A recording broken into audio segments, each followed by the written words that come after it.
Do you know what the most terrifying question most people get in a job interview? And furthermore, do you know which question people mess up on the most?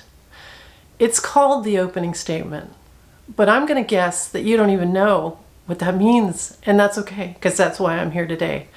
I'm going to tell you about the 3 parts of an opening statement, where it happens in an interview, and how to absolutely skewer it so that you make a fabulous impression and you get the job offer. I'm here today to help elevate your career. This is the Helen Horiza YouTube channel. If you're new, subscribe, and please hit the bell too, because that means that you're going to get the videos that I drop every week so that you're getting ongoing development for your career. Now let's dive into the video.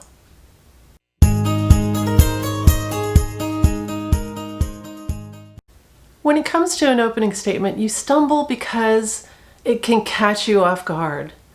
So let me get to the point of this. What is an opening statement and when does it happen? The opening statement occurs in the second stage of the interview, the general sharing of information. So I'm going to review the 4 stages fairly quickly here, and please check out the How to Nail Your Job interview video. I've put the link down below because I did that video just recently, and it's more of an overview on how to succeed in an interview. The first stage of the interview is breaking the ice. The second stage is the opening statement, or the general sharing of information. The third stage is pattern questions, and the 4th stage is the close. So the general sharing of information, how does that happen? Well, after you've said hello and, how are you feeling today? Thanks a lot. Then they will usually take control of the interview. And they'll say something like, thanks a lot for coming in to interview for the position of blah, blah, blah today. We're looking for blah, blah, blah, blah, blah, blah, blah. The position will start, blah, blah, blah, blah, blah, blah. And it's predictable, and that's so important because interviewing can feel so out of your control, and I want to minimize that as much as possible. So, as things get started and you watch them take control of the interview, you're like, there they go, okay, general sharing of information. And then they're going to turn to you, and they're probably going to ask you a pretty broad question. And that broad question is most likely going to be, tell me a little bit about yourself. And a lot of people just freeze. They don't know where to go with that. Or worse, they start telling their job and life history, which is incredibly ineffective and boring. So here's what I do want you to do. When they say, hey, tell me a little bit about yourself, or they might say, why are you qualified for this position, or what's your interest in this position? It really doesn't matter how they prompt you. Basically, it's all the same.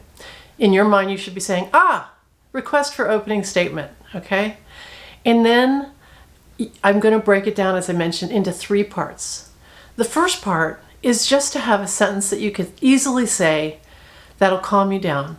Something like, thank you very much for having me in today. I really appreciate you taking this time with me.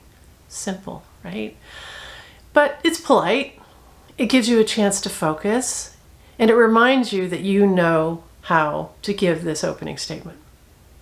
The second part is I want you to succinctly give them an overview of the position and what they're looking for and what the ideal candidate would look like. So you're basically communicating back to them your understanding of their vision. And that connects with them, and they start looking happy because you have taken the time to research the position, to consider their desires, and to show them that you understand what the expectations are. So all of that is A+, A+, A+. And then the end of your opening statement is how you fit all those qualifications, requirements, and expectations. How your vision matches their vision. Wow, that is powerful. Is it easy? I'm not going to say it's easy. I don't think that's a fair statement. But it's doable, and boy, is it worth doing, because the payoff is a job offer. A payoff is your livelihood. A payoff is your dignity. A payoff is being able to present your opening statement and really connect with the interviewer and really connect with the people who are going to make a decision about your future. Now, take a moment, please, to let me know if I'm on track with this. Any questions you might have or comments. Your comments get this video seen by more people, and I think it's really important that that happens. It's definitely why I'm here. So what do you do? How do you do this? Well, here's how you practice. I want practice. That's what I want you to do. I want you to practice. I want you to either in your car, talking out loud, yes, maybe you'll feel silly, but everybody talks in their car. They don't know that you're not talking to anybody else. And practice and think about, okay, they're passing the baton to me. What's that line that I'm going to practice? What's my articulation of their vision or their requirements, and how do I match it? That's pretty straightforward, right? And if you practice it, you're going to make a fantastic opening statement. So I hope this has offered you clarity and new information that will be utilized over and over again through the course of your lifetime as you're trying to get people to support you and to choose you as the candidate that gets the job. Have a great day.